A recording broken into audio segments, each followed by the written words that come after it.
એમને આખા ગામના છોકરા બહાર સેટ થઈ ગયા, કોઈ સુરત સેટ થઈ ગયા ને અમદાવાદ સેટ થઈ ગયા. મારે 5 છે, 5. 2 જણા દાળીએ જ્યા છે અને એક ગામના ઢોર સારે છે અને 2 ખૂંટિયા જીમ રખડે છે. ગામમાં રહેવાનું તો કોઈક ઇજ્જત કરે. પૈસા બધા કમાય, ઇજ્જત કમાય એ મહત્વનું છે. એમ નહીં, ગામમાં માતાનું કામ હોય, કોકનું પાયર પાડવાનું હોય, મારા વગર કોઈ દી કશું થયું? અહીંયા રે તો કોક ઇજ્જત કરે. અહીંયા રે તો આવી શકાય, બહારથી આવીને કઈ પાયર પાડવાના છે? અહીંયા રહેવું પડે, એમ ઇજ્જત થાય.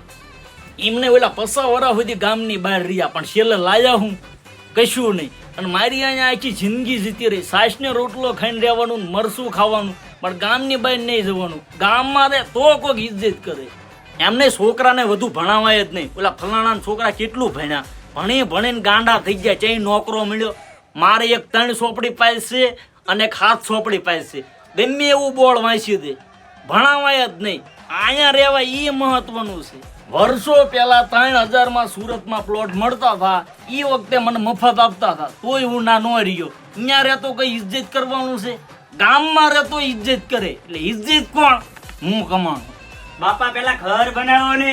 ઘર પછી, પણ ગામમાં ઇજ્જત કોણ કમાણું? હવે ઇજ્જત તેલ લેવા છે, પેલા ઘર બનાવો ને. એ વાત થાય છે. હાલું ઘર બનાવવું પડશે, ઇજ્જત થી ઘર નહીં બને.